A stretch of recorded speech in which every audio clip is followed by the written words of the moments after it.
Okay, Mr. Secretary, can you take the roll? Ms. Cherry, Present. Dr. Connors, Present. Mr. King, Dr. Nelson, Present. Mr. Patel, Mr. Patel. Yoo-hoo! It's a slight delay. Oh, okay. Ms. Rivers, Present. Mrs. Salgado Cowan, Present. Ms. Smith, Here. Ms. Stafford. 8 present. Thank you, Mrs. Secretary.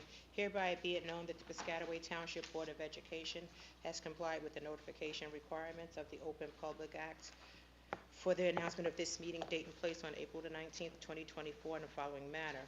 Posting of the public notice on the posting board for the Board of Education in the Administration Building. Email notification to the newspapers serving Piscataway, the Home News Tribune, and the Courier News. Email notification filed with the municipal clerk at the municipal building on Hose Lane. This meeting is being videotaped.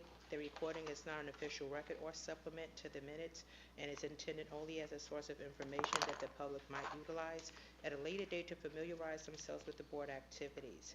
Executive session. Be it resolved that the board adjourn to executive session for the purpose of review and discussion of personnel agenda, litigation, HIB monthly reports, and other matters pursuant to law NJSA 10:4-12B.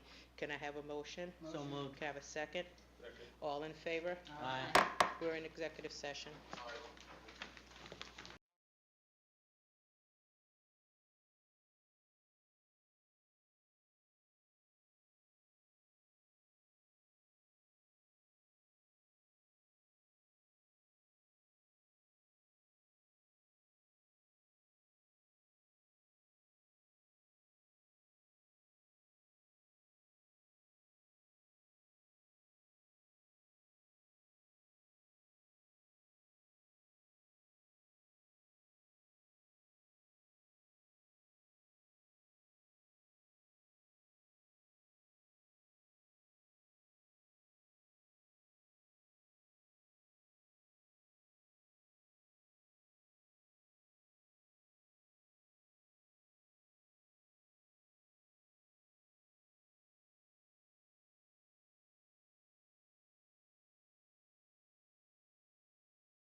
resolved that the board reconvenes to public session.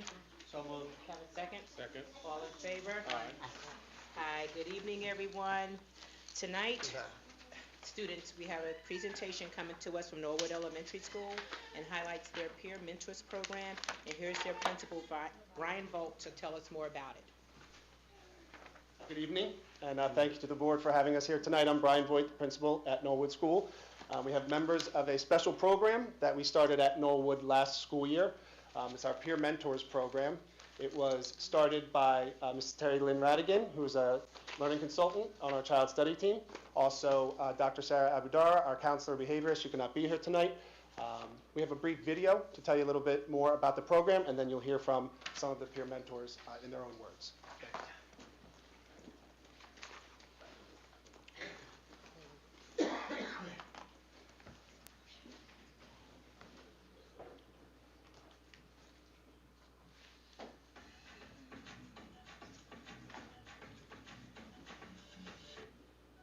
My name is Dr. Sarah Abudara, and I am the behaviorist and school psychologist at Norwood Elementary School. My name is Terry Lynn Radigan, and I'm the LDCC on the child study team at Norwood. We're here to tell you about a program we started at Norwood School called the Peer Mentors Program. Peer Mentors was a program we started last year as a way to further support our learners that have social skill challenges. Additionally, the program was developed as a way to further foster an inclusive environment at Norwood. At the start of each year, second and third grade teachers nominate 2 students from each of their classes who exhibit qualities of a good leader and a good friend. These students then undergo discussions and training surrounding what it means to be a leader and how to include others in play that are different from you. After the training sessions are complete, the mentors are paired with their buddies. The mentors help facilitate conversations and game playing with their buddies. The hope is that our mentors and buddies will form a bond that will extend beyond the official peer mentor meeting. Hopefully, the peer mentor program will help create a sense of community amongst all different types of learners at Norwood and throughout life. So you like working with Zoe? Using your pen?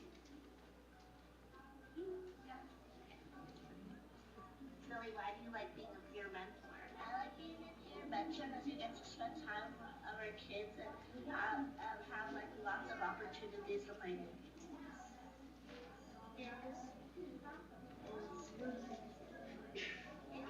It's time for you to go out into the world. Why do you like being a peer mentor? I like being a peer mentor because you can play fun activities with your friends. I just found out, Jerry, that you're a peer mentor to some of the younger kids. So what are some of the things you like to do with the younger kids? Play with them and teach them how to speak instead of shy or something. Oh, that's a great idea. How about you? What do you like to do, Ravi, as a peer mentor? When I'm a peer mentor, I like to play with the kids, with the young kids, and then it's like being like a really small teacher because you're teaching them. Wow, excellent answers, guys. Olivia, do you like having somebody next to you? Yes? Okay. And why do you like being a peer mentor? Behind the other people understand the game and let them understand the games. Excellent. Thank you for taking the time to learn about the Peer Mentors program at Norwood School. We are proud of how much our mentors have learned in such a short time this year and looking forward to what the rest of the year has in store. We can't wait to continue to grow the Peer Mentors program here at Norwood School.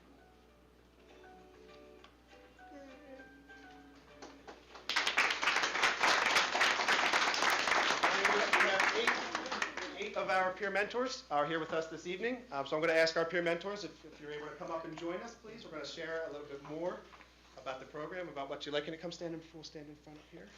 Just this one. Just a minute. Yep, straight line right across.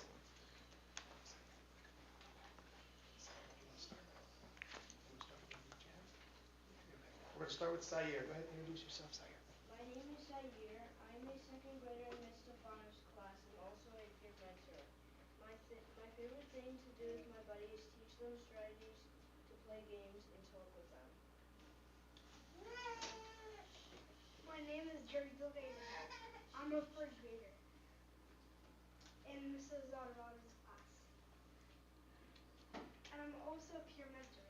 My favorite part about being a peer mentor is teaching my buddy how to play games and coloring. I also like helping them to learn how to play nice with others when I see them in the hallway, I say hi. Good job. Good job.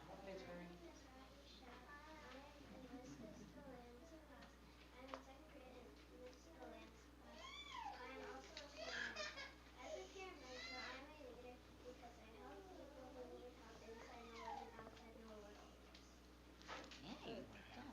My name is Ellie Fisher and I am a third grader in Miss Luca's class and also a peer mentor. My favorite part about being a peer mentor is getting to meet new buddies and be able to get special privileges, like to do activities and set them up, get to meet and help kids to make them better and to work together as a group. My name is Eva and I'm in second grade in Miss Gelati's class. I like being a peer mentor because it is fun and we get to help people. Being a peer mentor means I am always kind. My name is Kyra Palliver. I am part of the peer mentoring at Norwood School. I am happy and excited that I can help kids that need help and I can learn from their experience. I'm glad that my teacher of my school picked me. I hope that I can make all of you proud. Yeah. My name is Eva. I am a third grader in Miss Metra's class and also a peer mentor. The most important qualities that a peer mentor needs to have are to be kind, to be respectful, and to be helpful. My name is Logan Alamanco. I'm a third grader in Miss Luca's class and also a peer mentor. My advice for anyone who wants to be a mentor is be kind, respectful, and help others who need something that they have trouble with. Awesome job, guys.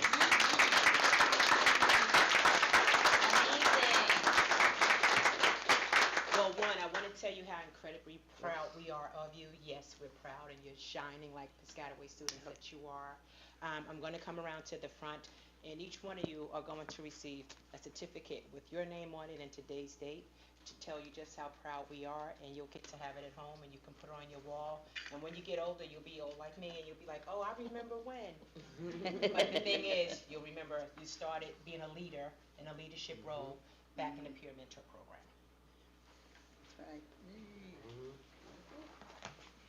And I haven't met you all yet, but I'm Nancy Salgado Cowan. I'm actually your school board representative.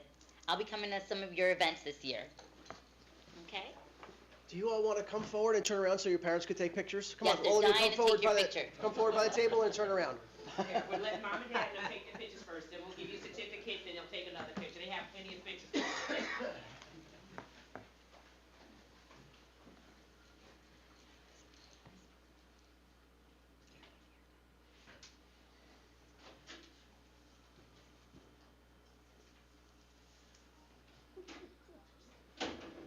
Okay, now we'll give them their certificates and then you'll get to take another one. Don't worry about it, we got all night.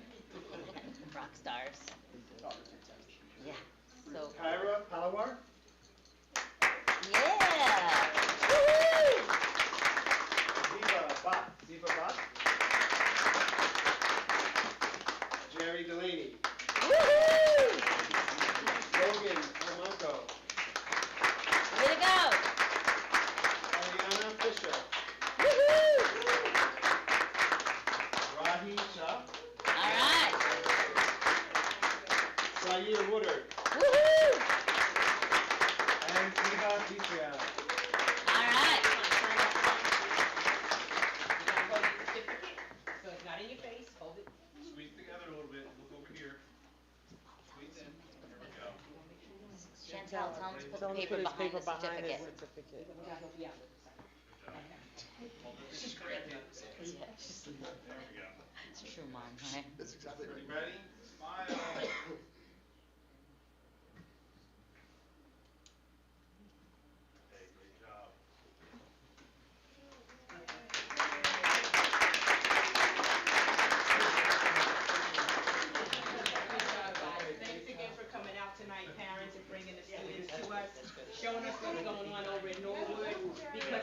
mentor program of your fellow peers to work with you and to talk with you, but to help you and encourage you.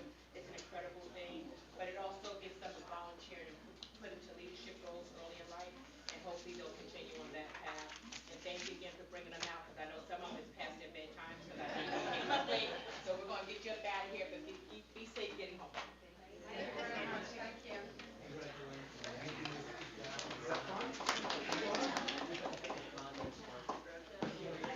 Tom, they don't have all night.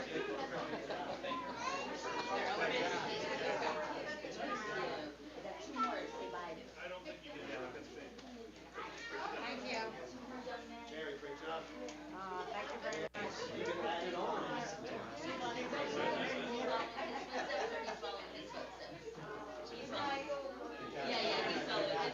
Good job, Mom and Dad. All right, so he's going up. He's getting to bed tonight. Good job. All right, bye-bye. Oh, thank you. Thank you so much. Yes, yes. All right, I'll see you later. Okay, bye-bye.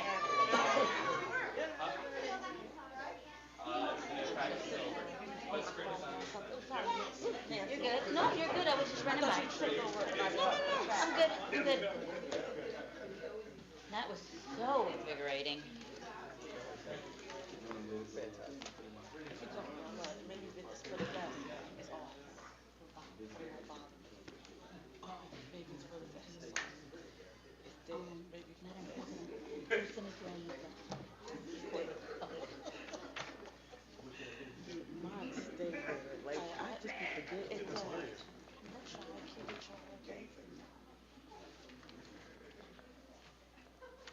Okay, now we've had our elementary kids, now we're going to go to our high school senior, and our senior representative is Ms. Tom B. Hello. So it's just me tonight. Unfortunately, Tyler had a game, so he couldn't make it. But happy February. A lot of fun things happening at the high school, especially for Valentine's Day. So to kick things off, the choir is having their $5 singing grams. Key Club is also having their grams. GSA is holding their rainbow grams, and HOSA is also doing a donut sale tomorrow. So that's really exciting. Speaking of HOSA, HOSA is also finishing up their sponsorship runs. I believe this Saturday is their second to last. So they've been doing this for about like 3 to 4 months now. So this has been a really exciting experience for them. A lot of the kids go, and it's really nice to see people go and interact in the community. Also, exciting news on HOSA. This year marked Piscataway HOSA's first attendance at the newly introduced NJ HOSA Central Regional Conference. They had nearly 40 competitors this year, which reflects a great increase from previous years. Competitors traveled to Keene University for testing. They enjoyed lunch and networked with other chapters and state officers while also embracing the spirit of competition. Piscataway HOSA just continues to expand, and it's really nice to see how actively involved they are at the high school.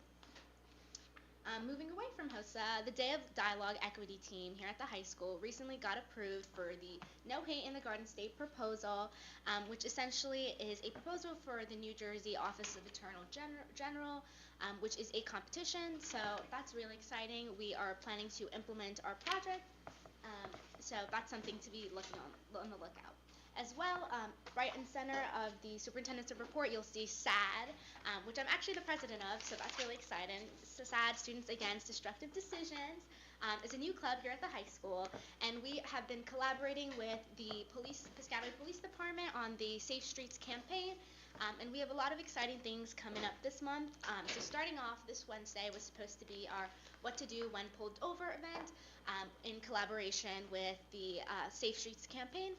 However, due to the weather, it is now postponed to February 26th, and we're really encouraging students and families to come out, especially because it's really informative, like what do you do when you are pulled over. I think that's really important, so that's something students are really looking forward to. As well as we are hosting a collaborative event next week with Chick-fil-A at Wednesday, so in case you guys are hungry, please stop by. We will be marketing and also helping give out the food, so that's something to look forward to. As well as this Monday, we just had our bucket filler event, which essentially just promoted good notes and collaboration here at the high school, and we will be delivering those messages tomorrow. So that's also all the fun things that are going on with SAD right now. Girl Up, they are hosting a girls' night on February 28th in the Commons, just to promote bonding with one another. They will be painting tote bags, making slime, and just chatting. So that's something to also look forward to. Chem Club is hosting an event with Dr. Connors on Wednesday, February 26th. So definitely stop by if you'd like to see Dr. Connors talk about his experience and his PhD in chemistry. So that's something really exciting. I hope I show up. FBLA had their second High School Heroes last Friday at MLK Intermediate School, just again promoting entrepreneurship, teaching about financial literacy, and presenting to 4th and 5th graders. Always a really good time. I know the students absolutely love that, and it's really fun to see the high schoolers come and interact with the intermediate kids. FBLA SLC is coming up very soon. I feel like I've been mentioning this quite a lot, but every month it's coming closer and closer in time, which will be March 10th to 12th. So a lot of preparation for that, all the students. I believe this year we have 118 students that placed, which again is the largest we've ever had. So a lot of preparation for that. National English Honor Society is hosting their Read Across America field trip in the upcoming weeks. I believe it's March 6th, I want to say, the first week of March. Again, a really good way of getting high school students to go interact with the elementary. And on that note, Safety Ambassadors, which is the program here at the high school in collaboration with Robert Wood Johnson, they had their first presentation to Randolphville Elementary School last Friday, and this will continue until April, which then they have like the summit in May. But again, really nice, really important, focusing on all the safety topics here at the high school and just safety in general. Spring sports are also coming up. I know track, oh, I'm blanking on them. So all the fun sports are coming up right now, so that's, again, something to look forward to. Incorruptible Us, which is the vaping and tobacco prevention club here at this high school, which I'm also the president of, so that's really fun. We're planning our next big meeting, which is next week. We're finally trying to expand as much as we can, and today we actually had a lunch event, just promoting messages and focusing on tobacco and vaping prevention. Last but not least, Science National Honor Society is hosting their Science Night, which is a huge hit of the year. Essentially, there are over 500 attendees from Grandview, Randolphville, Norwood, and Eisenhower elementary schools, which get to experience the interactive experiments and demonstrations hosted by Science National Honor Society. It'll be taking place next Friday from 5 to 7 p.m., so that's February 21st. And they'll be talking about sciences from all different fields, including environmental sciences, engineering, chemistry, physics, and anatomy and biology. So some of the things that they'll be doing is volcano eruptions, elephant toothpaste, slime creation, which I'm doing slime, so I'm really excited about that, and making towers with Legos. It is a great opportunity for the students to come and see what the sciences are offered here at the high school and what we do to promote science. On behalf of the Science National Honor Society, we'd also like to invite the Board of Education to stop by and check out the really cool event and see what all the students are up to. So that concludes my report. What was that date? I'm sorry? February 21st. Thank you. From 5 to 7 p.m. 5 to 7 p.m. Thank you so much, Tom V, for all the information. Yes, You will definitely see some of the board members up there on the 21st, I'll be without there. a doubt. I'm sure. We're gonna put Dr. Connors to work, don't worry. I'll wear my lab coat. Oh, good. Right in the Oh, spirit. no, we're not letting you go that far. But I know you have work to do. Thank you for coming out and updating us again on everything that's Get home going on at the safely, high yeah. school. Thank you. And get home safely. It was good seeing you. Absolutely. Okay. Next, we have the President's Report. February is Black History Month, a time for us to celebrate all the important contributions made by African Americans to our community and our nation. Our role as school districts is particularly important in this effort to make sure our children learn about the great men and women when they are young and continue to build on that knowledge as they grow older. Our schools, many celebrations, observations, and lessons for Black History Month are available to be seen on our website. Black history is an American history, so our administrators and teachers work hard to celebrate this diversity throughout the year. But this month it's important to emphasize figures who may have been historically overlooked and deserve our respect and recognition. Congratulations to the SAD Club for making a great impact in its first year at Piscataway High School. SAD, which stands for Students Against Destructive Decisions, has teamed up with the Piscataway Police Department and its Safe Streets campaign to create a new safe driving initiative and aimed at teen drivers. The P-Way You Know, Drive Safe, Drive Slow logo and message can be seen throughout our community on our school marquees.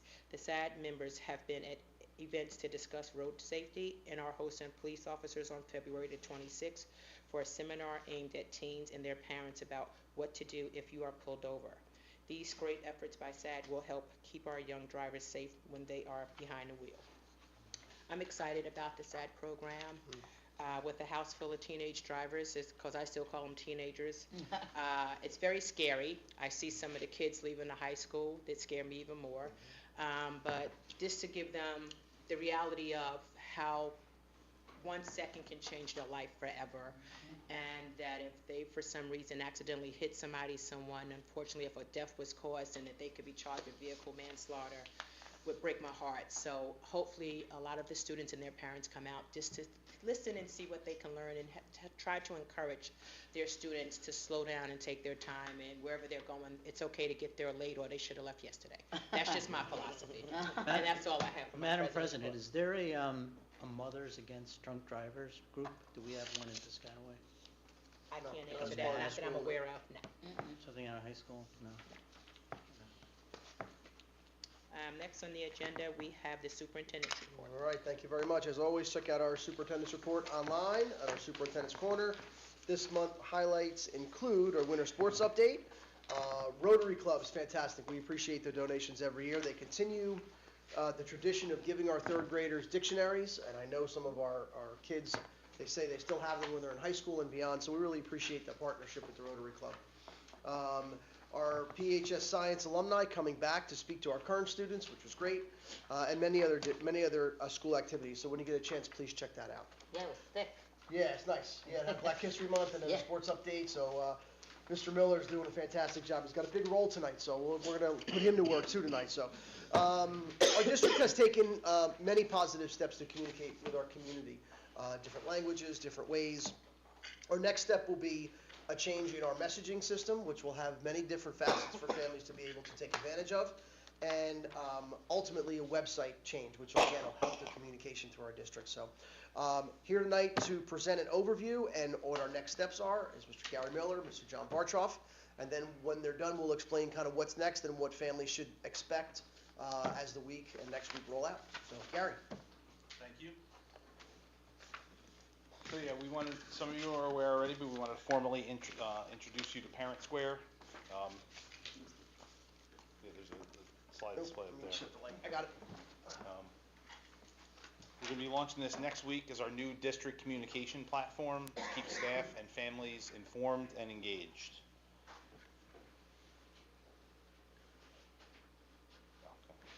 So, as you know, we currently use School Messenger as our primary communication tool, but there are many platforms that staff and families need to keep track of. The goal with Parent Square is to eventually have one place for all communications. As we make the transition next week, we will be focusing on communications from the district and the schools. Parents will be able to receive these communications through email and text message, as well as new Parent Square mobile app that will offer push notifications. Parents and staff will be able to control how and when they receive routine notifications. So we're going to be able to share everyday information through a series of posts similar to a social media feed. These would include upcoming events, letters from principal, photos, flyers, and more, individualized for each user. Parent Square also allows us to send alerts for more urgent messages such as closures, schedule changes, attendance, and emergencies. As we said, Parent Square features a user-friendly app that we will urge all users to download, but they can also get messages through their desktop. They can receive messages through email, text, or app notification, and they can get messages immediately or opt for a daily digest, which comes at 6 p.m. Eastern with all messages from that day. We'll be able to override that selection in case of emergencies with instant alerts. John, could you go back a couple of slides? Sure. Can you do that on this? Could you go ahead? Could you go back to where it had the list of? Now keep going one more. I think. Okay, here. So once parents understand that they can have this screen and be able to choose, okay, I want to get text, email, and voice calls or push notifications.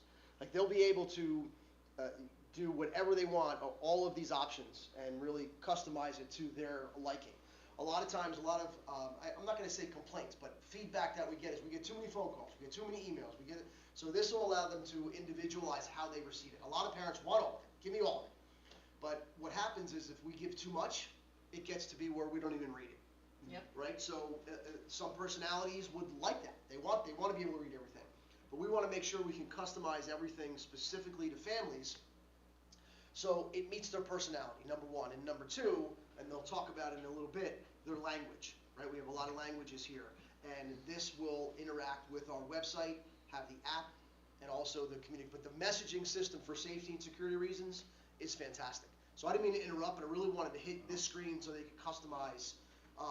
One of the main reasons we're going here is to meet the personalities and be able to communicate with families how they like it and not how we think they should like it. If that makes sense. Sorry guys, I didn't mean to interrupt. No problem. So, parents will also get all messages in their home language, right, to ensure all families are kept informed. The individualized post feed will include all the messages intended for that user from the district and their specific school. Eventually, that will include class or teacher messages as well as club and sports. So we're going to launch Parent Square next week, and that will be followed up in April by our Smart Sites website launch. That'll be our new website, which is also provided by Parent Square. We hope to roll out Parent Square even further next year with two-way parent to teacher and teacher to parent communication. We're very excited about this new tool and be happy to answer any questions. Exactly how many languages are you gonna do? I can't count that high. There's a long list. I mean, how many we have in Piscataway? I think it's About 45. 45, yeah. One of the features that I thought was very interesting and important was that even though the original text or the article or whatever, the message is created in English, when the user, the parent, speaks a different language, they're going to see it in their own language. I think that's phenomenal. Like, that's really cutting edge, and that really shows the commitment that our district has to being advanced and on the edge of what technology is all about. So Gary explained to me today that he could put a link in the Parent Square and how they receive it. They could receive it like this, or they could click convert, and the entire text of this will be converted to their language. Yes. So I mean, That's amazing. It's just fantastic, right? So Yeah. we really want to be able to say that we're doing everything to be able to communicate with our families and make them feel comfortable, and the fact that all these resources are available now, they can actually see them. So it's these guys have done such a fantastic job. You two, I can't thank you enough. This is for board members as well as administrative staff or anyone who wants to download the software? Yeah. So go ahead. Yeah, so this is pretty much the entire Piscataway School District community. Okay. So we'll all get an account. How is this going to work? How is that like? So when you say we're launching it Tuesday, what does that mean for the end user? The end user will receive an invite to participate and sign up with Parent Square. Mm-hmm. So we already have our parents, actually, the district, all populated within the system. So it's a matter of just getting you connected and you're on. You'll start receiving communication. So this will, what we use School Messenger for, will now Parent Square will replace. However, we'll still have transportation messages. We'll still go through School Messenger. And attendance for a little bit? Attendance for, President, I have a question for Mr. Bartram. Yes. Can you hear me? Yep. Yeah. So when this system goes active, does that mean that whole system will no longer be in use immediately, or for the time being, while parents are signing up for this new site, selecting their communication preferences, would you still be sending out messages through old system?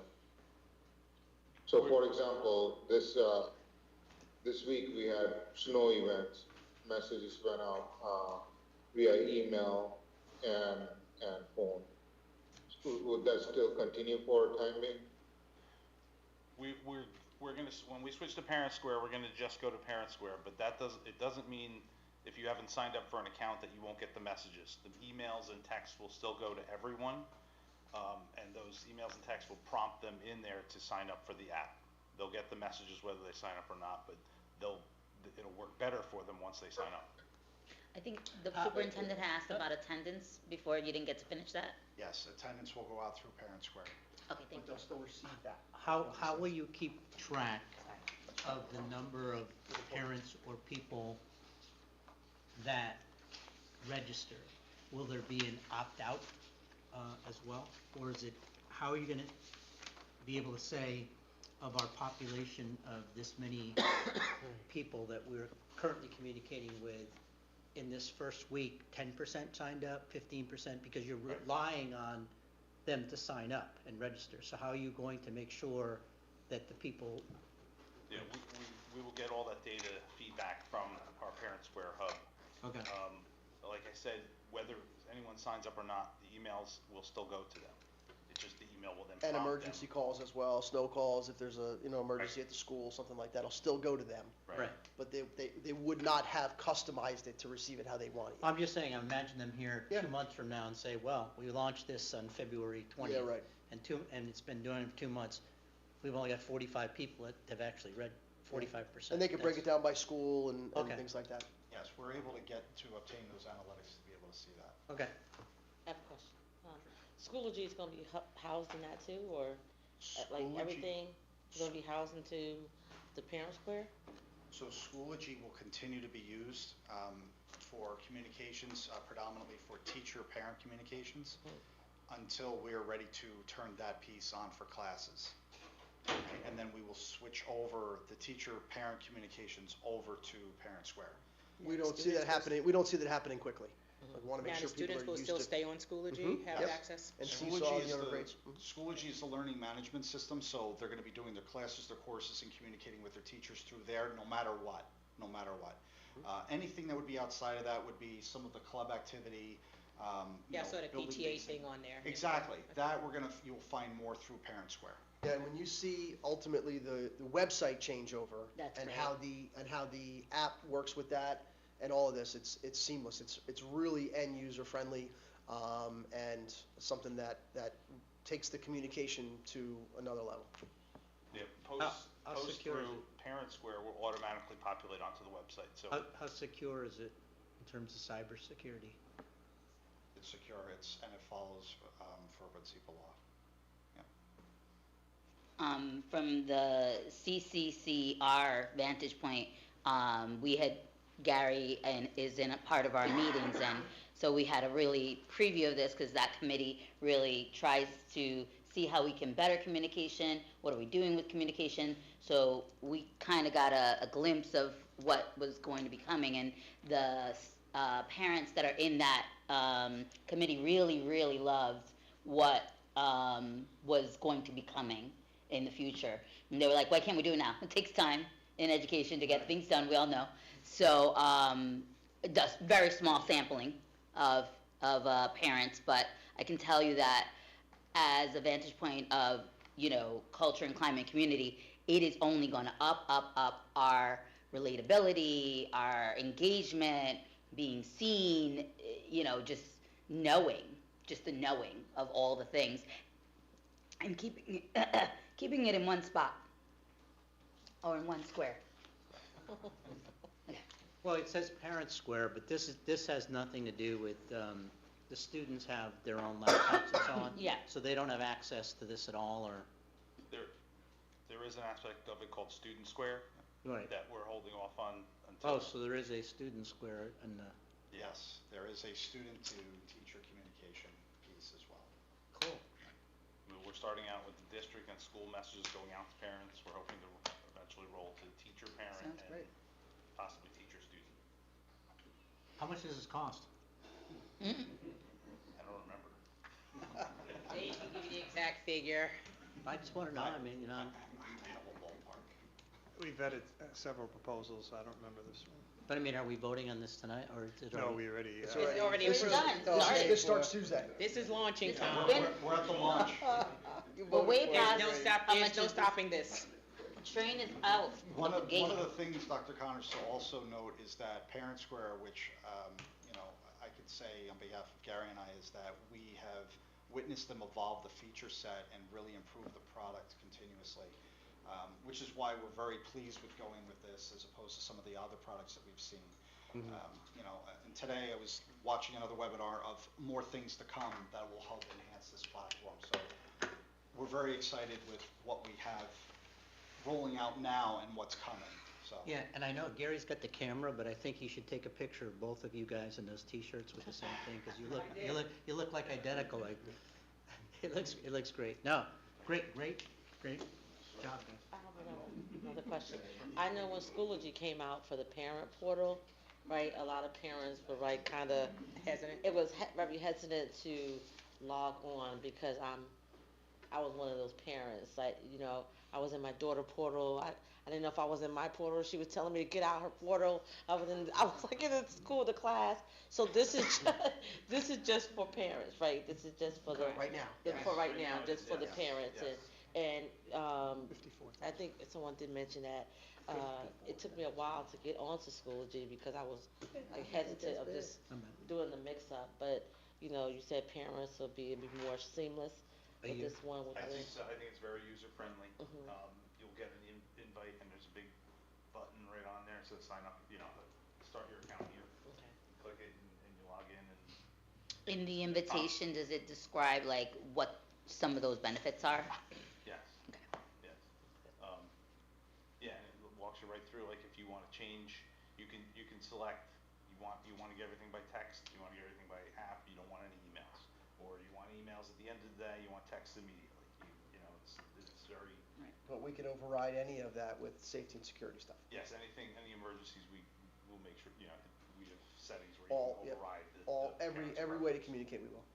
But I really like that you can get the digest, because if there's multiple messages coming out, people sometimes feel overwhelmed if they get one digest at the end of the day with everything in a list, then I think, I like that possibility for people who prefer it that way.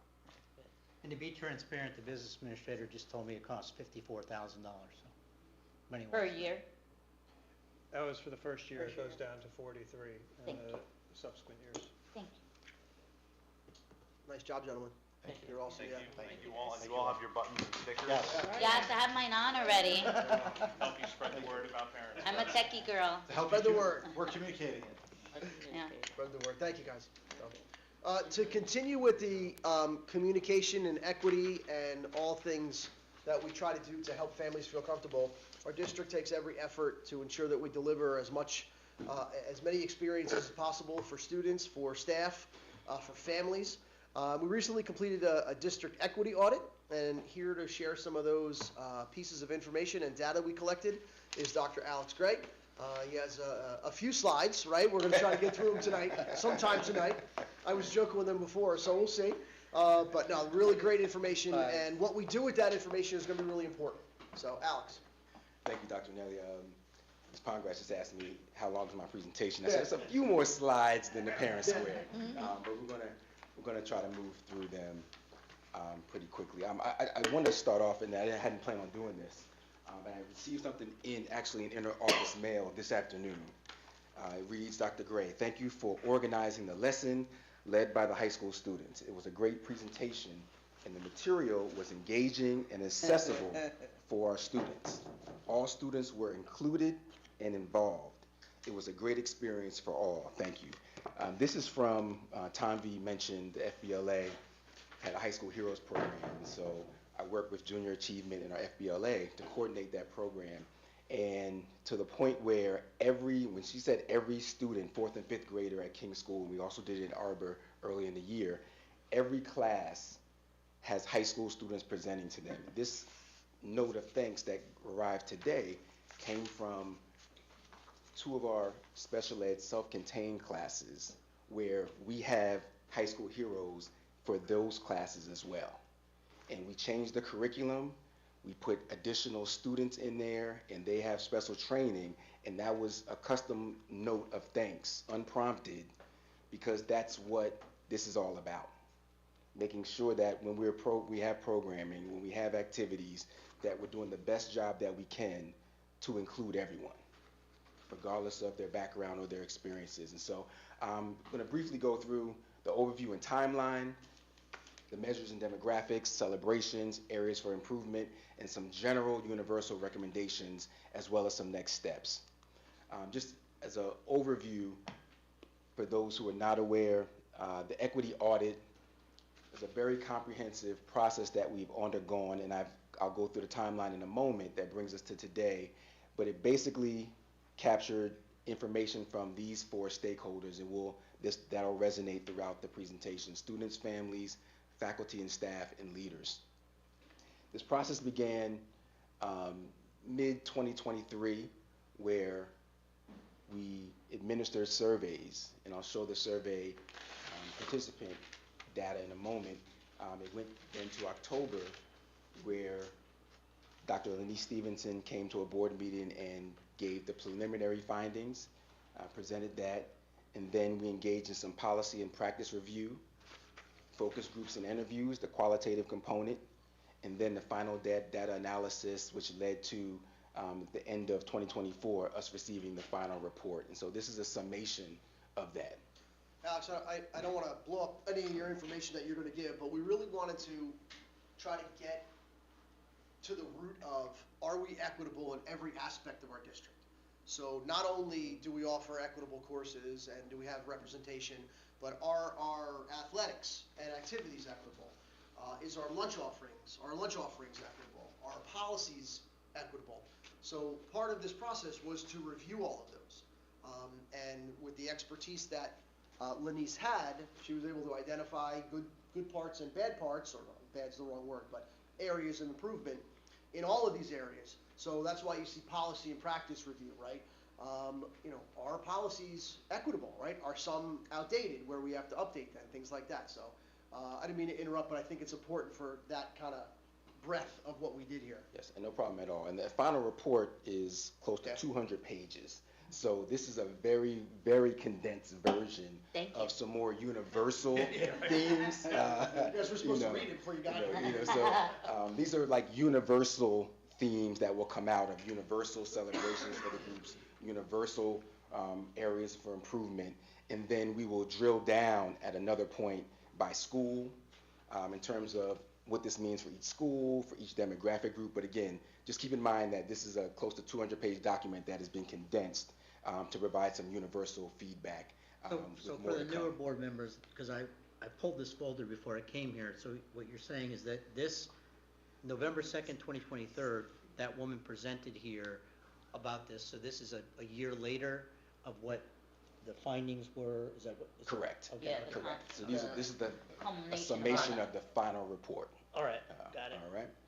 And so the measures, and we're talking about the survey measures, again, captured information from our student population, families, faculty and staff, and leaders. And these are the areas, the key target areas that were gleaned from the surveys, that the focus points. And pretty much it varies, but the one thing that is consistent between all four is belonging. School belonging, families, do they have belonging, faculty and staff, as well as leaders? Yes. Sorry, leader survey, that would be like administrative teams, like principals, like you guys, like that's who leaders are? Correct. So Okay, students were middle and high school students. We did not survey students below middle school. Families were families that volunteered just to be surveyed. Faculty and staff were certificated and non-certificated staff. So Okay. teachers as well as lunch lady. secretaries, all, so there's a breakdown there. And then leaders were all like supervisors, principals, central office staff, Okay. and the such. All right. And so these were the response rates that we had. So we had close to 80% response rate for our students, grades 6 through 12. Our faculty and staff, 30%. which may seem low, but that is very strong for this type of voluntary. And the comprehensive survey, it was close to an hour long. So this is not a 5-minute, I went to Wendy's and how did you like the food, quick 5-minute survey. This is a long survey. So for 30% of staff to complete a 45-minute survey, that is excellent. Then we had a 90% response rate for our school and district leaders and close to 450 families, which again, we have about 7,000 students, but still to get 400 families, and to note that of those families, it reflected our population, ethnically, socioeconomically, linguistically, and that was the strongest point, is that those families that responded did reflect the demographics of our district. And again, these are the key areas: student engagement, family-school relationships, faculty and staff proficiency, and equity-focused leadership. So starting with student belonging and identity, again, middle and high school students, these are the key measures that were looked at: engagement, disengagement, school belonging, their classroom experiences, and how they identify in terms of their ethnic identity. And so just a few of the, again, general celebrations. Overall, middle school students tended to have a greater sense of engagement than the high school respondents. Female students, as well as generally Black and Asian students, had a little bit stronger senses of belonging in their schools. And then across all groups, generally students felt that their teachers provide clear instructions and they provide structured learning environments, and that was across all groups. And then our Hispanic and African American students tended to have strong levels of connection to their ethnic identity, which is important for us to know, because that's a strong piece of who they are. We have to make sure that as educators, we're understanding that in terms of how we provide instruction to them. In terms of some key areas of improvements that came out, engagement declined significantly from middle school to high school, especially with high school juniors and seniors. Male students, and some of these things may be surprising or not surprising, but male students in particular had much lower rates of belonging than the female students. Male students also had perceived that their teachers were less supportive.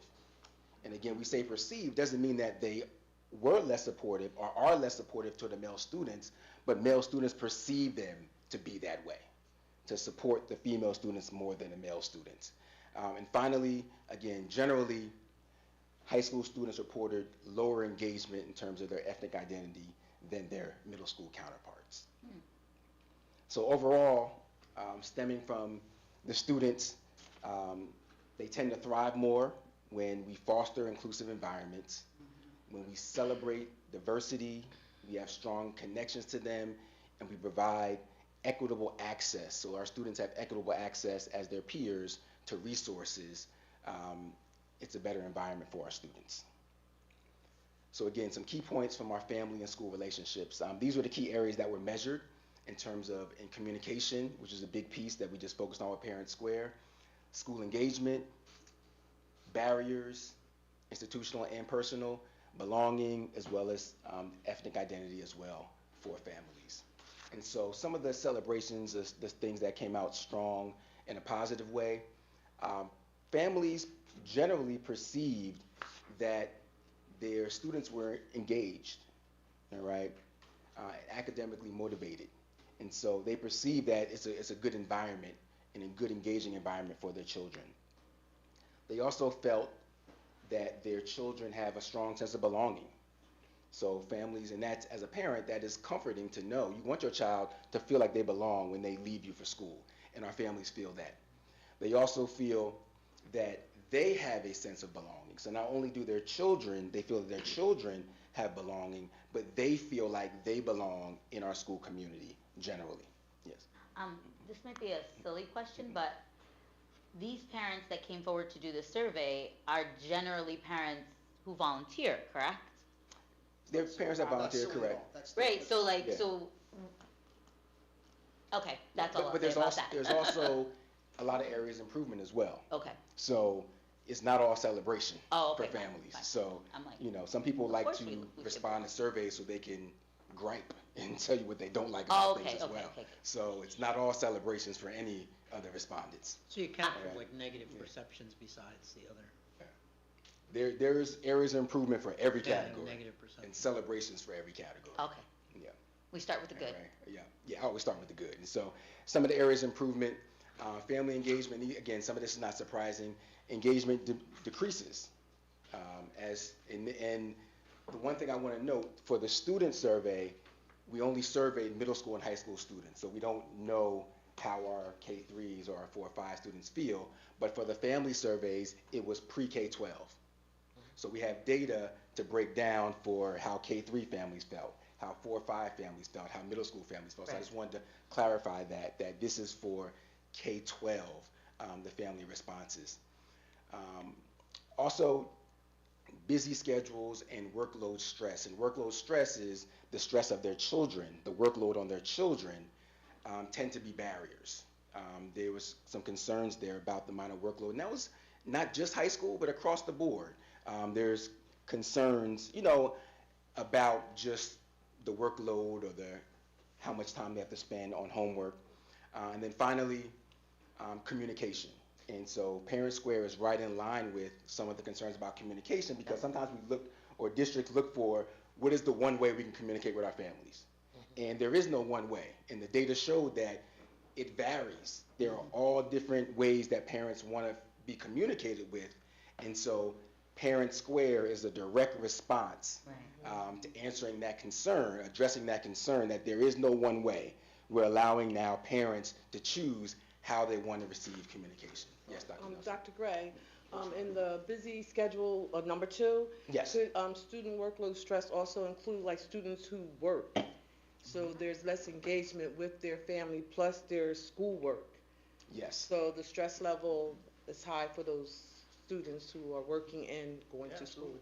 Yes. And there's also, and if you dig down into the research, families, their workload, their stress level, depending on their socioeconomic status, how many jobs they're working, that's a barrier. And so some of the things that are recommended are really getting to know your families individually and finding out how can you engage them traditionally and also non-traditionally to adapt to their busy schedules as families. All right. And again, families feel valued and connected to their children's education through flexible communication, Parent Square, culturally responsive practices, and workload management. Faculty and staff. And again, the faculty and staff surveys were pretty long, and so they covered all of these areas throughout. And the surveys, some of those areas did not apply to non-certificated staff. So most of those areas apply to teachers, but in terms of secretaries, other staff members, they maybe filled out, 4 or 5 of the 7. So a number of celebrations. Teachers were confident that they are able to adapt instruction to their diverse needs as well as build trust with their students. They're very confident in that. They also feel that they understand how to create belonging and inclusion, that they greet students, that they listen to their students. They felt strong about that generally as faculty. They also feel that they're pretty culturally responsive, that they acknowledge the racial differences, the different cultural differences of their students. And they also perceive that, they are comfortable here in this place of work, that they feel that they have belonging themselves. Our students have belonging, our families have belonging, but most of our staff generally feel like they have a good sense and strong sense of belonging as well. And finally, they have an awareness. They responded that they have an awareness of racial privilege, but it was particularly among our administrative staff, elementary teachers, and mid-career teachers. And so I didn't do a lot of breakdown by areas, but when we sit down with the principals, we can even hone in even more on what were the strengths or areas of improvement for your school or your level. What were the strengths and areas of improvement for you as a middle school principal or just middle school in general? What is meant by racial privilege?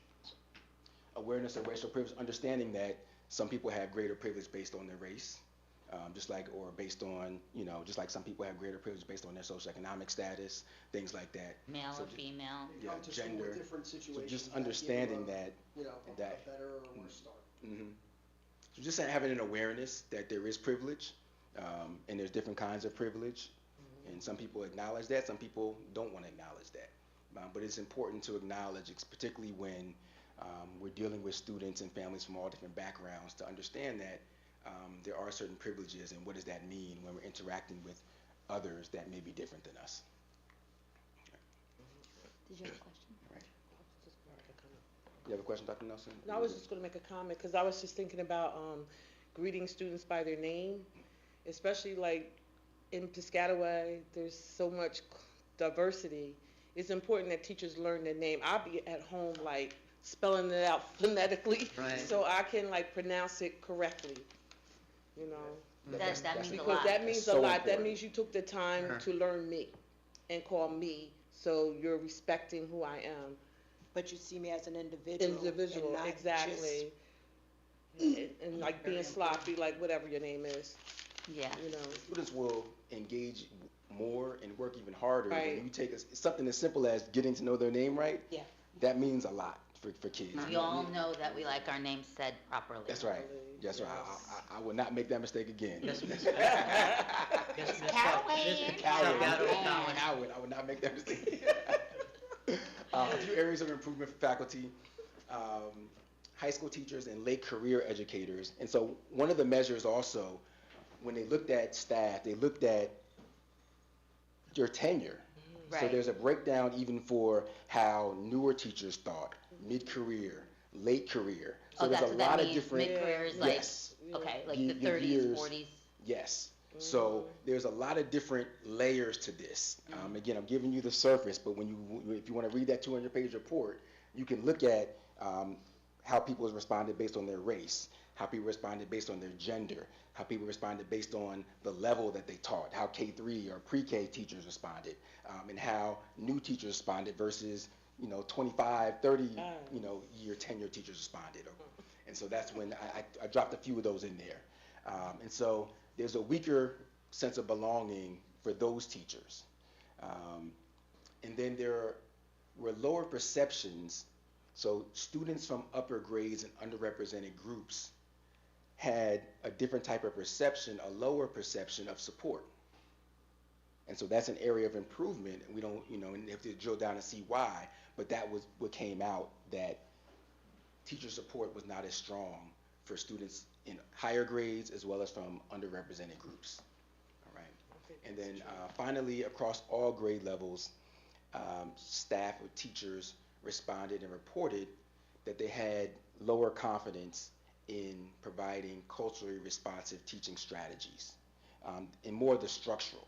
So there's some relational culturally responsive teaching strategies, but there's also structural ones, and they had less confidence in the structural ones, like being able to adapt their classroom structure to accommodate the needs of their students, or fostering autonomy in students, or designing certain learning tasks based on greater choice, maybe to adapt to, the different needs of the students sitting in front of them.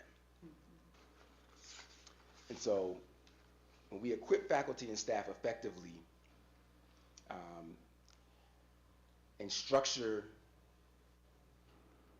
things the way that they should be, we help foster more engaging learning environments that empower all of our students. So we have to balance that involvement, the support, and the structure in the right way to get the outcomes that we want for our students. And finally, our leaders. And again, there was a lot of categories for our leaders, so I really appreciate that we had such a strong response rate for our leaders, because again, these were not short surveys that they responded to. Celebrations. Leaders generally believe in the strength and the positivity of culturally responsive teaching, which is great, especially for such a diverse community. It's important that they believe in that. Regardless of their particular roles as leaders across the district, there was a belief that there's a connection to their communities. So our leaders feel that they are connected to their community, to their schools, and they're confident in fostering those home-school relationships, which is important as leaders. They're generally aware of racial inequities and privilege, so they're aware that those things exist, which also is important. And overall, our leaders, the theme of the night, our leaders also have a strong sense of belonging in the district, and they want to be here, which I think is very important, that there's just overall an overwhelming strong sense of belonging across all 4 groups. Some areas of improvement. Our leaders need a little more strength and support in guiding teachers in engaging our ELL populations, our ELL families.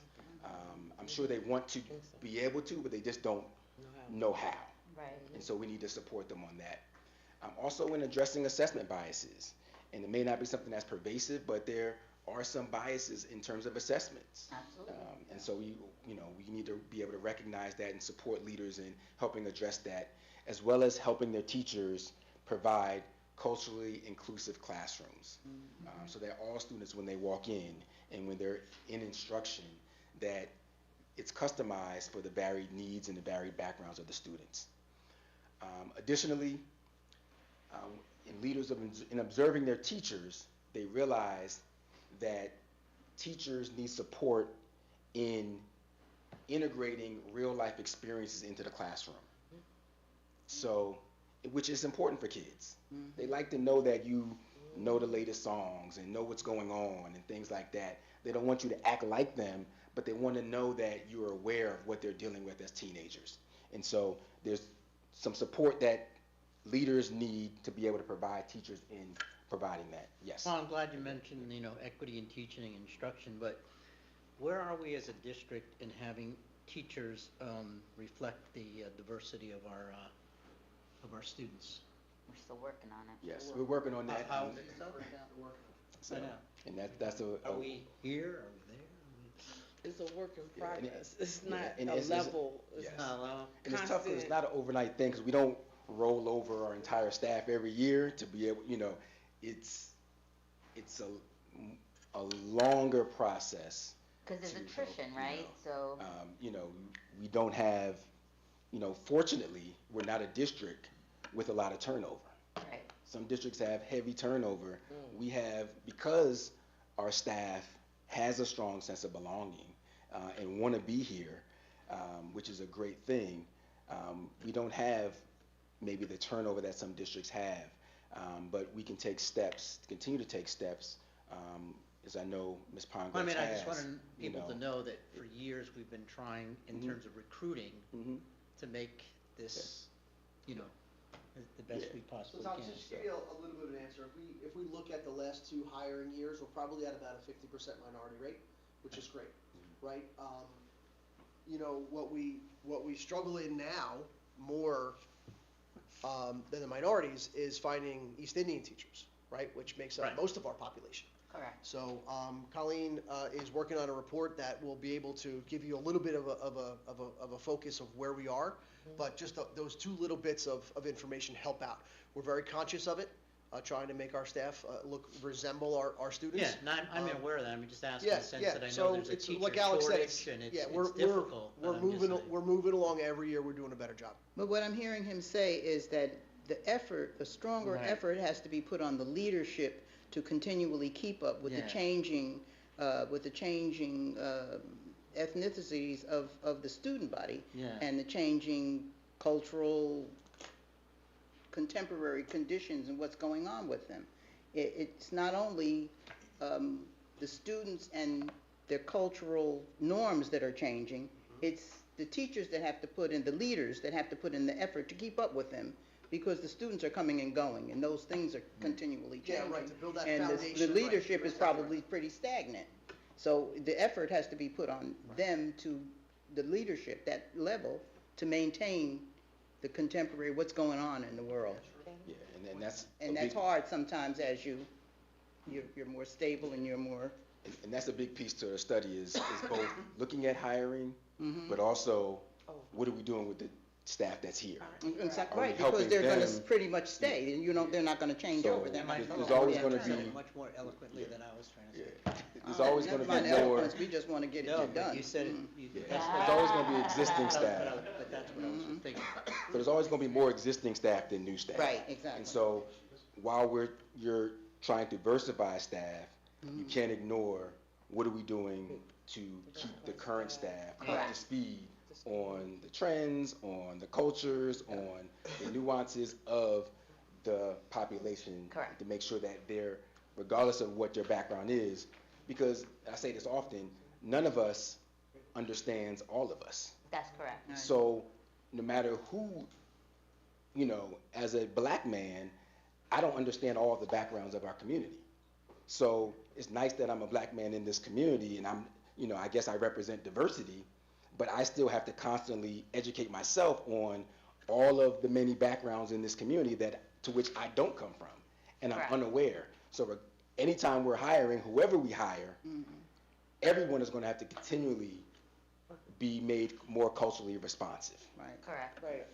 I saw a hand over here, Dr. Yes. So I was just thinking, Dr. Gray, like that last little sentence in 3, parent expertise and cultural knowledge. I was just, you're talking about bringing in more teachers that with a wider diversity, but also like that's a good statement, parent expertise and cultural knowledge, because from there, I know you think like me, a parent academy.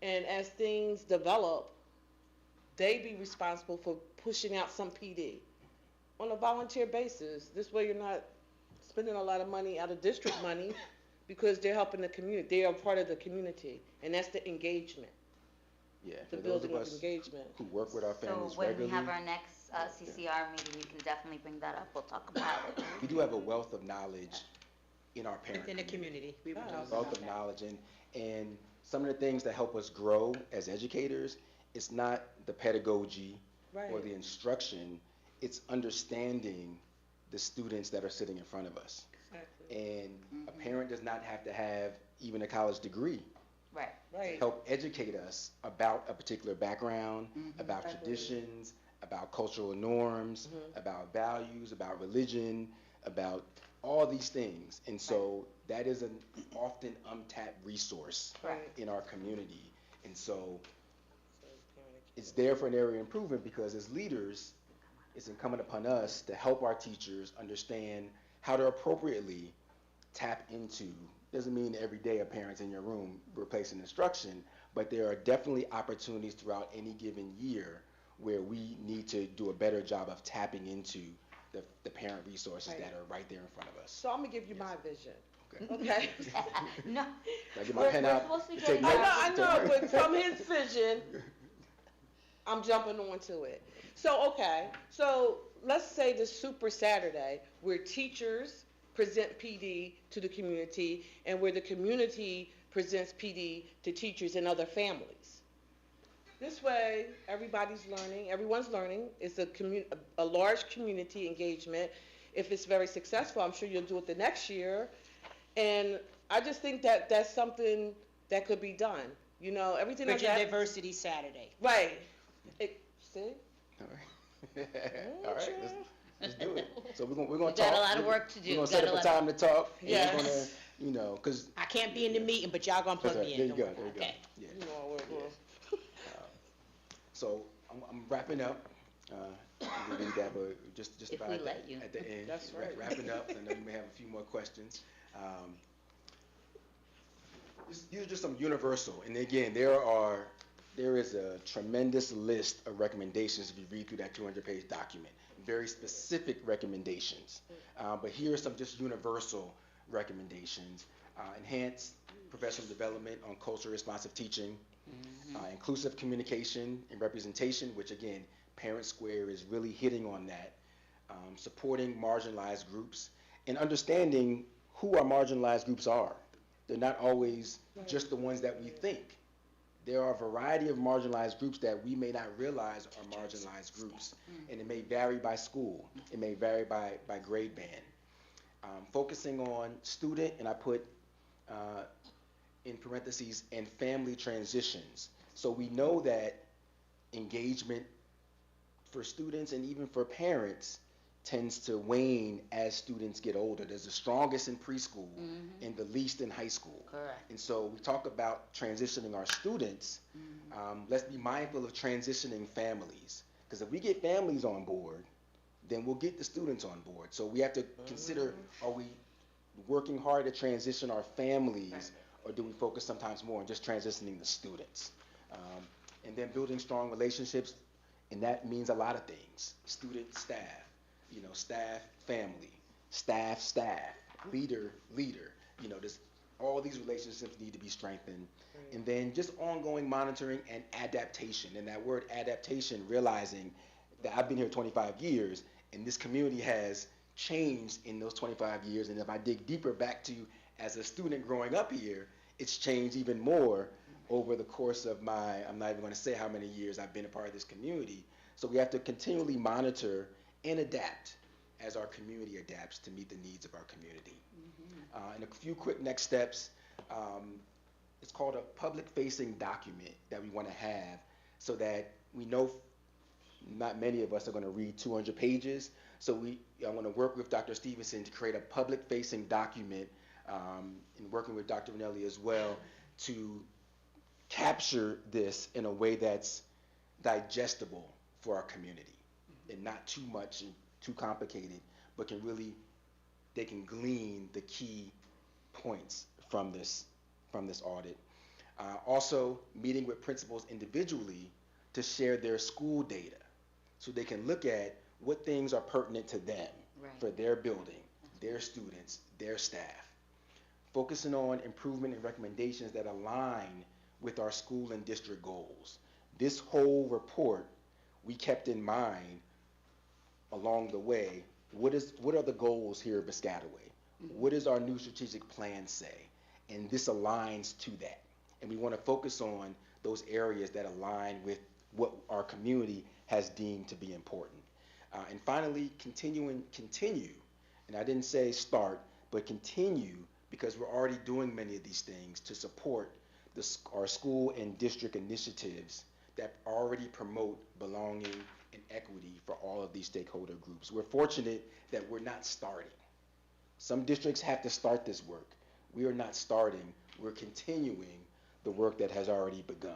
And that's what the key point that I want to leave you with. All right? And again, just one closing statement, and I'll be happy to answer any questions that you have.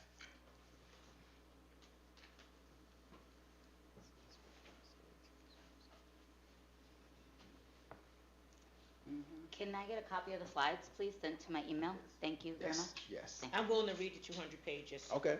I can give that to you as well. Okay. Whoever may want that.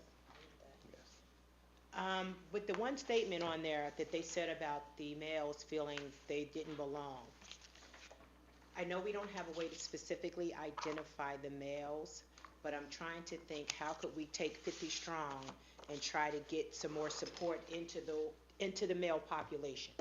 Not specifically, but males in general, because I hate to see on a statement that males feel like they don't belong. They're the hardest hit individuals with mental health. And to feel they come to school 5 days a week and they don't feel they belong is a problem, especially in my eyes. I speak firsthand because I live it. I've had it in my home, so it concerns me. It concerns me tremendously, so I would really like to see what else we can do as a district to try to get support to them so that feeling diminishes some to where it doesn't exist at all. Yeah. And what we'll do is we'll drill down even by level, because it's not all males. And then when we look through that report, you'll see some ethnic groups rise more than others in terms of that feeling. Which is why I told you I'm willing to read the whole 200 pages. So we looked at, that'll give us a better picture of who we need to focus on. Okay. And who we need to target. But we definitely need to come up with a game plan and an action plan immediately. Only because, like I say, it touches me and it frightens me at the same time. Because if they don't feel supported here, they may not feel supported at home, so where do they go? And Dr. Gray, the way I feel like I'm the board historian, but I feel that we need to take more of a proactive approach And, you know, I pull my folders from the past and I look at what we've done in the past. And to exactly what Dr. Gail Nelson said, is that we can't wait till we have like a racially charged event in our community or surrounding community to have what's known as an equity summit. You had an equity summit at middle school, March 15th, 2022. But that was based on something that happened in the news with Bridgewater, with Right. the liaison. But I'm saying, I feel that we have this 200-page report, but at the same time, we need to be proactive, like you're saying, to have those kinds of events. Yes. I agree. Thank Yeah. you. Thank you, Doctor. Well, that's why I agree. we on the same team.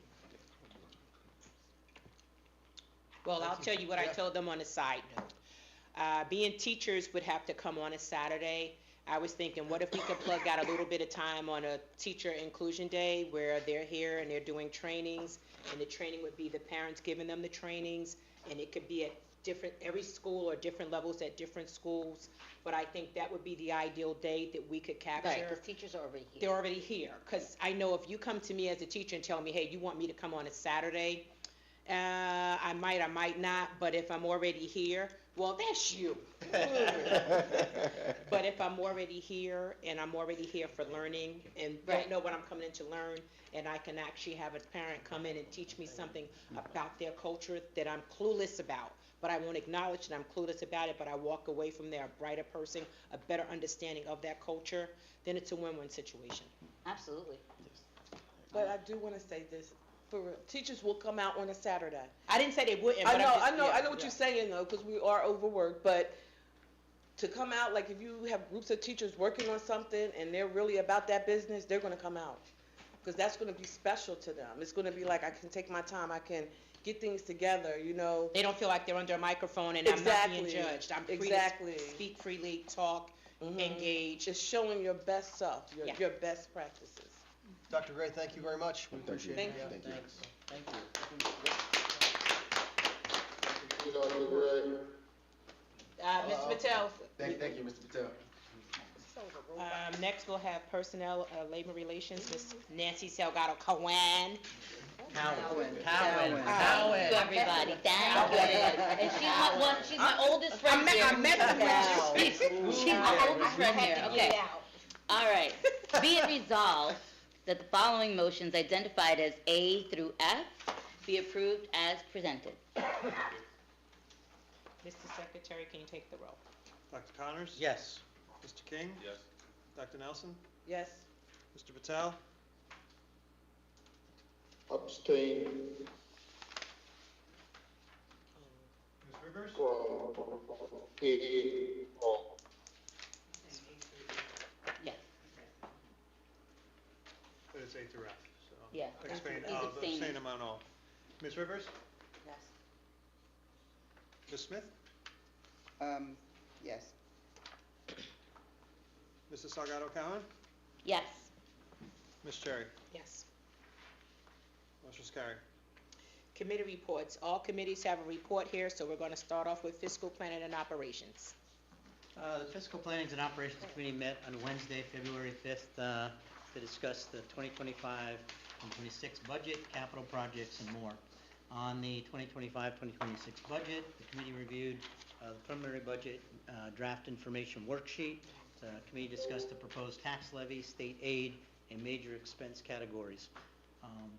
Kitchen equipment installation, the contractor repaired the electrical issue for the combi ovens in the Patton kitchen. All equipment is functioning, and final inspection is all that remains to close the job.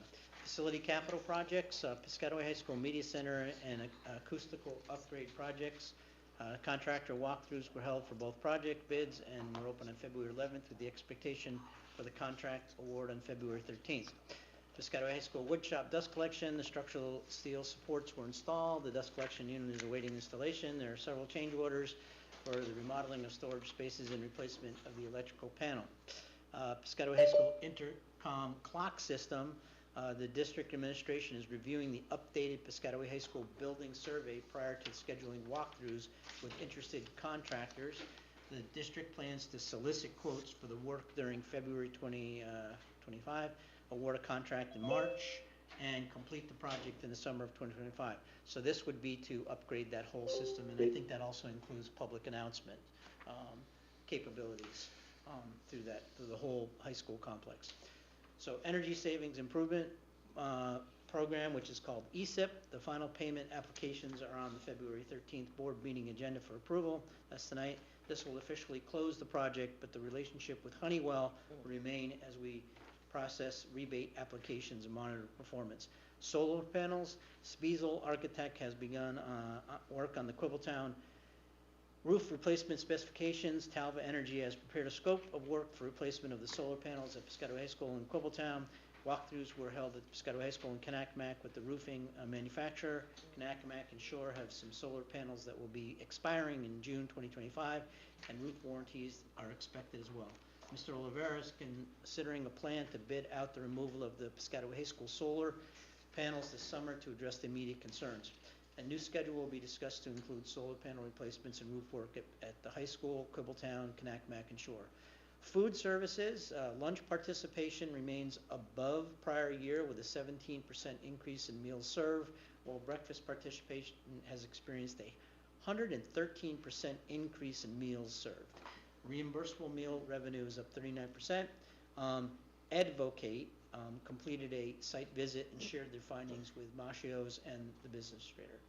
New Jersey School Business Legislative Update. Dr. Connors, is me, discuss school business legislation, including S3994, requiring now, this is about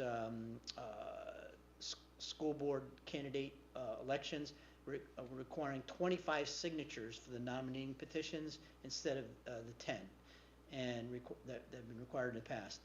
And then there was another piece of legislation, S3917, related to state school aid funding that was voted out of the Senate Education Committee. It's a bill that now Senator Vingopal is championing, and it will go to for further discussion eventually to the Assembly. But it does include, we're at the end of our 7-year period of state school funding law, and then the governor had asked them to take a look at what's next, and this is what's next. And so we'll keep you posted on what's going on with school funding law as it goes through the legislature. Business office, the investment account, the committee reviewed the current balance on the January 2025 New Jersey Asset Rebate Management, it's called NJR statement, and current interest rates, Promethean boards, and pay. Oh, and by the way, on this one, this again, I just have to give credit for the thinking on this one to take money that we couldn't make money on, and now we can. We have the board administrator as in the policy that oversees this, but just to say that last year alone, on $20 million, we're up to about $1.2 million in revenue that we wouldn't have had otherwise. And water testing, the district has been conducting, the Promethean boards will be installed at Eisenhower, King, Quibbletown, and Shore. Painting bid specifications will be released in February, primarily for these 4 buildings plus Arbor, with contract award expected at the April 10th meeting.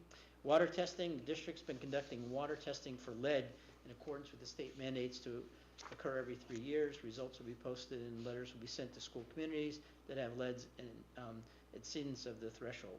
Testing expenses are reimbursed by the state. And last, balanced literacy RFP. It's actually on tonight's agenda. The evaluation committee completed the evaluation process and we're recommending the adoption of a program at tonight's meeting agenda.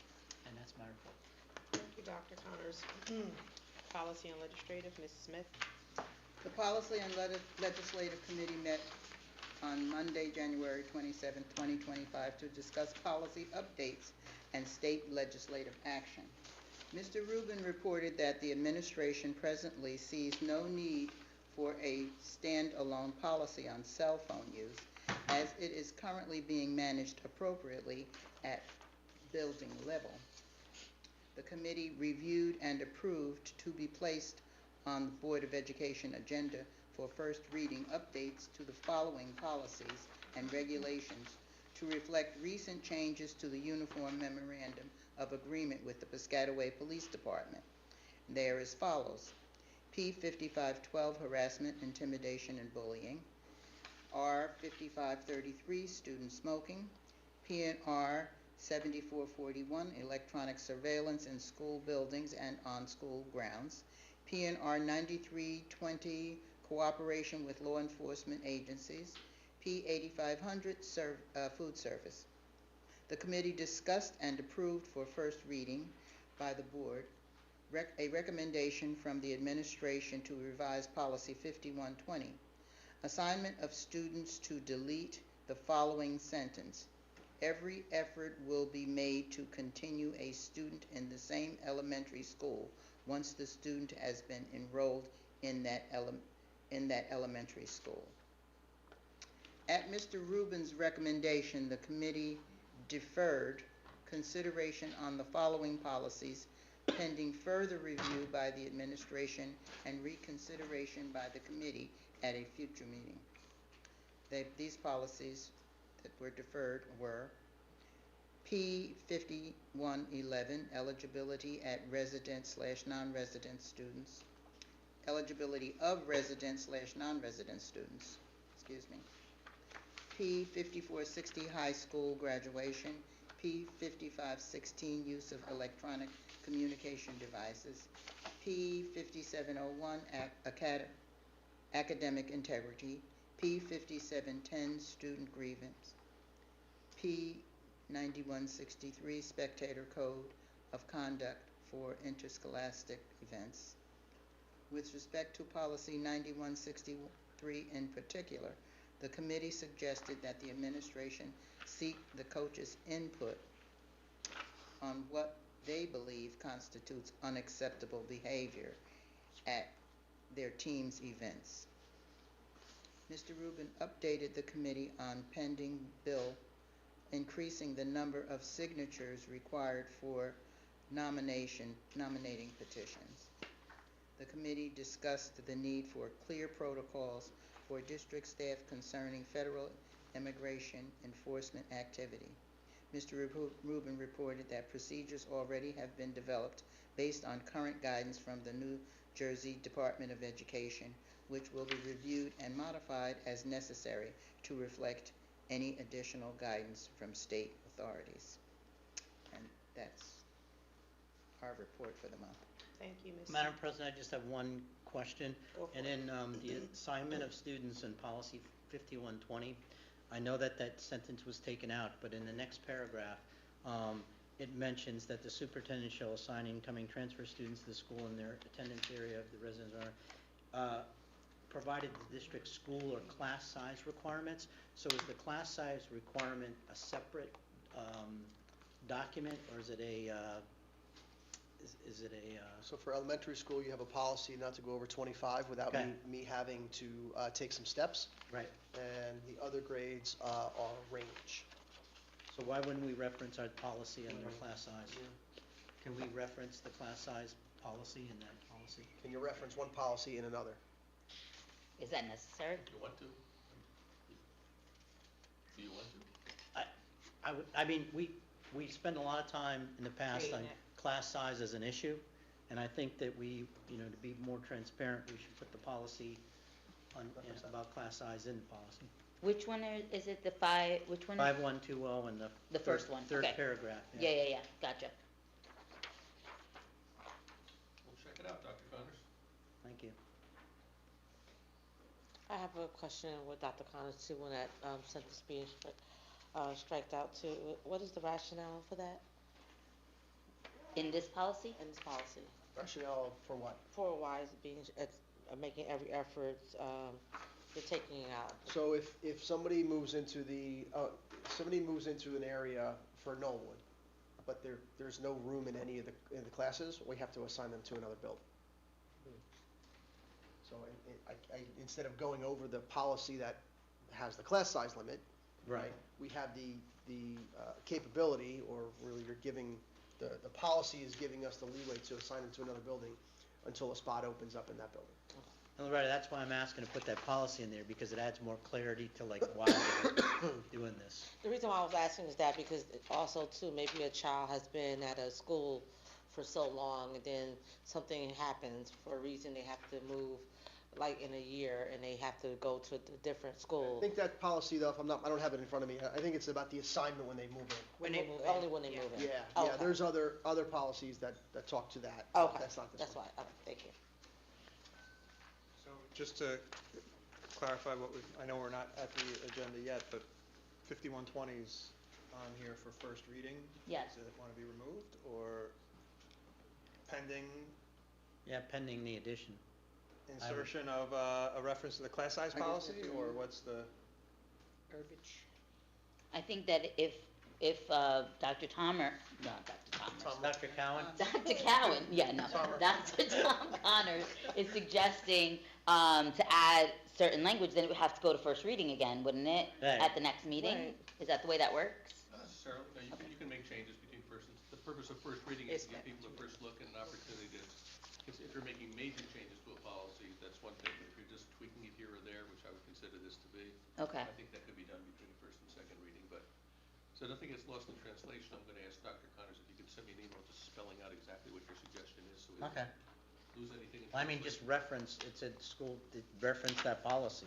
The policy about the class size. It just says class size requirements and then in parentheses, policy, whatever it is. So your recommendation would just include the policy number? Yeah. Yeah. So if people are going through it, they'll be able to have a cross-reference to why we have this class size. Consider it done. Thank you, Mr. Rubin. So we'll leave it on the agenda then for first reading. All right, back to committee reports. Nancy, Culture and Climate. Did anyone have any other questions about any of the policy stuff or no? Okay. No more discussion? Okay, good. Okay, Culture, Climate, and Community Relations met on Tuesday, January 21st, 2025 to discuss positive messaging, community partnerships, and wellness initiatives. Positive messaging, Mr. Miller shared a presentation of the monthly themes, quotes, social media posts, and marquee images from the end of November through mid-January. The December themes were generosity, giving. The January themes was Muslim Heritage Month. The marquee and social media images for Dr. Martin Luther King Jr. Day were highlighted, and upcoming monthly themes for February, Black History Month, and March, Women's History Month, were shared. Community partnerships. Dr. Gray shared information about students from each of the middle schools visiting Rutgers to engage in hands-on activities and to learn about health-related careers.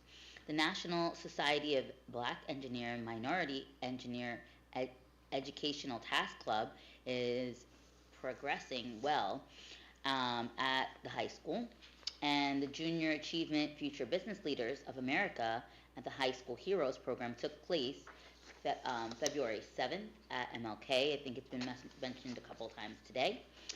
Dr. Gray has began working with the principal, Mr. Baldessano, and the FBLA advisor, Mr. Citarelli, is that right? Critelli, to potentially expand the High School Heroes program to the K through 3 schools using students from the Future Education Associations, the FIA club. One of the FIA advisors also, along with a few other students from the club, observed the FBLA at the King School High School Heroes Day. Just gonna flesh that out a little bit. Basically, the Future Educators Association Club, which is a newer club, since that's going to be their specialty, is actually teaching, having them partner with the High School Heroes so that we can bring those same sorts of financial literacy and so bring that down to the elementary level. Seems like a perfect marriage, so this way those students also will get time to practice some presentation. King School has a financial literacy club that participates in BizTown and junior achievement programs where students learn about leadership and managing money. Dr. Gray has been working with Arbor principal, Ms. O'Donnell, to start a financial literacy club at Arbor, and the advisors will be trained by Junior Achievement. Also of note, just so that if anyone in the community doesn't know, this partnership with Junior Achievement, all of this is completely free to our district, so that's really, really great and relevant to us to receive this partnership where we get a wealth of activities and so on for our students at zero cost, which is just truly amazing. Wellness Services, The Haven had their family night. It was held on Thursday, January 23rd at the high school commons, and discussions are progressing around partnership with the Community Outreach Commission to bring back the in plain sight presentation for parents. That's what we did in CCCR. Yeah, the Junior Achievement actually has a site in Reorgan Center where the kids can actually go on a field trip and they actually pretend that you're the banker, you're the whatever. Location. It's a great, yeah. Yep, that's good. The Culture and Climate, the Curriculum Committee met on Monday, February 3rd, 2025 to discuss student assessments, English language, arts update, online math resources, and more. Upcoming district assessments, Dr. Baskerville. Access testing runs through March the 28th with makeups after. NJGPA runs March 10th through the 14th with makeup dates after. GOGAT runs February 17th through March 31st for all second and third graders, including ELL students and students with IEPs. We promote inclusion of all students into gifted and talented programs. Star Renaissance and mid-school year screeners is January 29th through February 9th. ELA updates, Dr. Baskerville and Miss Albanese. ELA is shifting from the Writers Workshop module to Science of Reading. A committee was formed to review the request for proposals regarding the eventual selection of curricular resource program vendor. The committee met February 4th to recommend the final purchase. Afterwards, administration will announce a calendar with parent workshops and professional development for students. The model will begin for the 25-26 school year. Data teams, Dr. Baskerville. Data teams have been formed at all district schools where the sole focus is analyzing multiple data points. The administration has established a process for how to examine data through the use of structured protocols in our data team meetings, where school teams identify trends, areas of strength, and challenges. In addition to the academic data, with identified areas in ELA and math, the teams are looking at behavioral data. For example, grade 5 disciplinary and office referrals at our intermediate schools have decreased 33% at Arbor and 40% at MLK from the same period last year by examining the data through implementing appropriate interventions and strategies. Online math resources, Ms. Dayton. The district uses IXL as an online math resource in grades 4 through 8 and PHS. It works well for differentiations in the math classroom. It is versatile and student engagement is high. The administration will pilot its use in grades 1 and 2 for the remainder of the school year and will determine if there is something else we should consider and to make sure it is most appropriate choice for the grade level. Community-based science, Dr. Celebrezze. Including community and science education extends learning beyond the classroom, engaging students in real-life science for a deeper understanding. It is also strengthening partnerships for enhanced educational opportunities. K-5 science highlights include science lab visits, aerophonics grow towers, and visits from Karen Scholler, an MLK parent and genetics professor at Rutgers. Middle school highlights include synthetic frog dissection, relating phenomena within the integrated curriculum, and visit by Johnson & Johnson representatives to Kanakamak. Letters for the Culture book, our local author, Latricia Previtt. Latricia Previtt, a Piscataway author with children in our elementary schools, created an early learning alphabet book rooted in many cultures. It is meant to be inclusive and is available on Amazon, Barnes & Noble, and latriciaprevitt.com. We had a very interesting meeting in the curriculum committee. We always do, always will. Hearing about IXL, I initially remember with my kids being involved at school and having IXL. I just actually talked to a charter school in Jersey City to get IXL because their students were struggling with regrouping. So it is definitely the one of the best programs I've seen, but it allows the kids to be engaged and to learn on their own, but it gives them the opportunity to master it. It doesn't just stop where, okay, you've got 5 right, so we go on to the next chapter.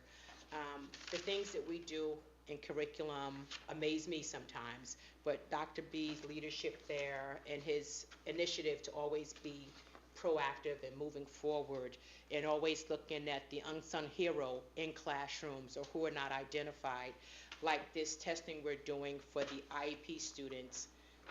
And there are a lot of diamonds within inclusion classrooms.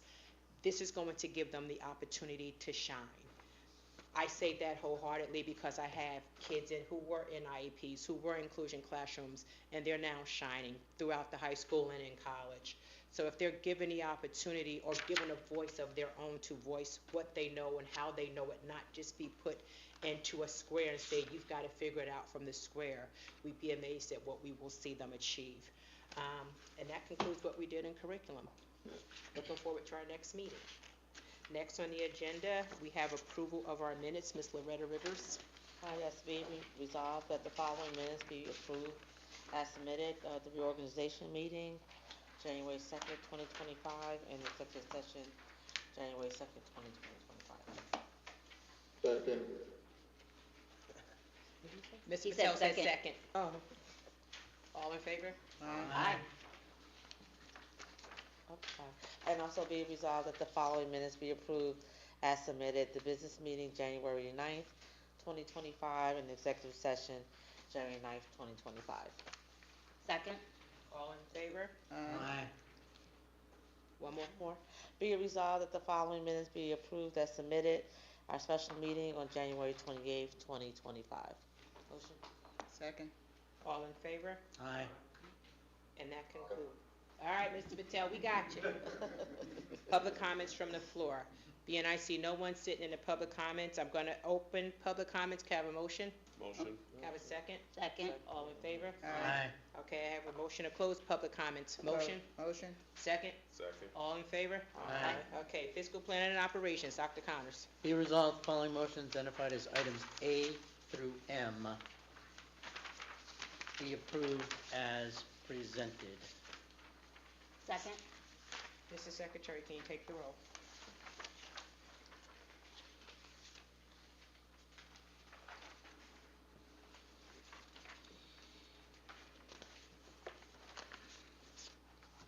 Mr. King? Yes. Dr. Nelson? Yes. Mr. Patel? Yes. Ms. Rivers? Yes. Ms. Smith? Yes. Dr. Connors? Yes. Mrs. Salgado Cowan? Yes. Ms. Cherry? Yes. Motion's carried. Policy, Ms. Smith. Be resolved that the following motion identified as item A be approved as presented. Second. Mr. Secretary, can you take the roll? Dr. Nelson? Yes. Mr. Patel? Yes. Ms. Rivers? Yes. Ms. Smith? Yes. Dr. Connors? Yes. Mr. King?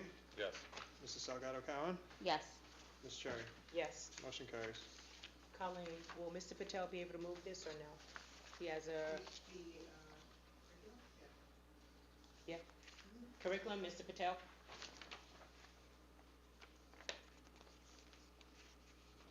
Be it resolved, hold on, I lost the pages.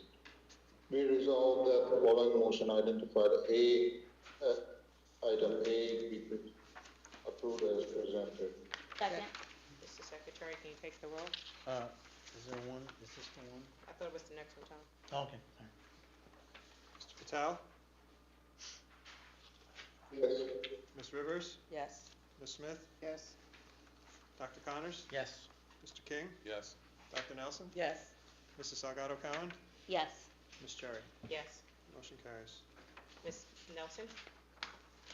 Be resolved that the following motions identified as items A through C be approved as presented. Second. Mr. Secretary, can you take the roll? But it's just the one where you, The next one. okay. Oh, I'm running Gotta ahead get of to it. myself. I'm getting ahead of myself. Calm down, I'm gonna I'm let you getting ahead know. of Okay. Ms. Rivers? Yes. Ms. Smith? Yes. Dr. Connors? Yes. Mr. King, Yes. Dr. Nelson, Yes. Mr. Patel, Yes. Mrs. Salgado Cowan, Yes. Ms. Cherry. Yes. Motion carry. Dr. Connors, this is the one. This is the one? All right. This is the one. He just keeps asking every single one. Be it resolved that the following motion identified as item D be approved as presented. A through D. A through A D? through Okay. Alright. Be it resolved that the following motion identified as items A through D be approved as presented. A through C. It A goes through A C. through D. Go back A and do through D C. separately. We No, doing, the D we put in personnel. Gotcha, okay. So just A through A C. through C. Okay, so be it resolved that the following motions identified as items A through C be approved as presented. Right. second. All right, thank you. Now, here's where we're gonna have people abstaining, all the women who are attending the women conference. If you just say yes, I will note that you're abstaining on yourself. Okay? For the four, well. It's only- under only control, three- Tom. Only 3 of you are here. If you say yes, I will abstain you from your own name on item C. Can I go? Can I? Okay? No. Well, you said, You can go as Anika. okay. Right. All right. Ms. Smith, Yes. Dr. Connors. Yes. Mr. King, Yes. Dr. Nelson, Yes. Mr. Patel, Yes. Ms. Rivers, Yes. Mrs. Salgado Cowan, Yes, but abstain from say. and Ms. Cherry. Yes, abstain from C. Motion's carried. Oh, I didn't say abstain. It's okay. It's He got- okay, he David got it. it. He got you, he got noted you. it. All right, we're on to old business. We're getting near the grand finale. Tom, what you got for us, old business? Quickly, the master board Right, certification yeah, question. that we are working on. You got a question, Wait. Mr. Patel? Which one? What about D? No, it's Yeah. D, that was in personnel. The last board we did, it was updated, I have a printout that was updated. I never got a copy of D. I was supposed to abstain from D. That was, Are we voting? Mr. Patel, the item you're referencing was included in the personnel agenda, which you abstained from. It was Okay, not, it thank was you. not included in admin auxiliary.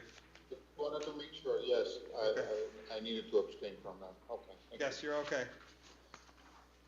As we all, under old business, as we all know, we started down the master board certification track. And what we do is we pick topics, and we have the New Jersey School Boards Association field representative come here and talk to us about that. And what we've been using is their sample of service topics. And so for board certification, we had a whole variety. What I'm suggesting is in the last one we actually had, that started our master board certification credits, was superintendent search. And what I'm recommending for the next one, which we'll schedule, because we need, every hour is a credit, so we'll schedule in the next few months. We need to get 10 credits over a 2-year period, so no hurry. But the topics, I'm trying to keep them current, are going to be on board governance, is strategies for success. And then the second one would be on communications, which I think would tie in with what we're doing tonight, is key communicators. Yes. So I will be putting together an email, copying the board president, vice president, and to get our field representative here in the next couple of months to discuss these topics and keep going on our master board certification. Okay, any new business? Nah, okay. Motion for adjournment? Well, I've got one quick one on new business. It's because of May 10th is the New Jersey School Board's Delegate Assembly. And we have not been participating in putting together resolutions because we don't have as many contentious topics of trying to change New Jersey School Board policy, which is used by New Jersey School Board's government relations to go to the legislators. So, but there's a timeline, and I'm just letting everybody know that if you have this, urge to put in a resolution, it's due on March 6th. And what I'm going to do as part of this topic is that I haven't been doing as your representative to the Delegate Assembly, is once I know what the topics are from all over the state, I will, in the meeting, probably April meeting, tell you what they are so that you can have a chance that when I'm sitting there to vote, that, we're all on the same page as the particular topics. and that was my new business. Thank you, Dr. Connors. Motion to adjourn? Second. All in favor? Aye. We are adjourned. Don't forget, everybody, give me your updates for, the goals. Try to do it by Monday. Update for. Greatly appreciate it. Thank you.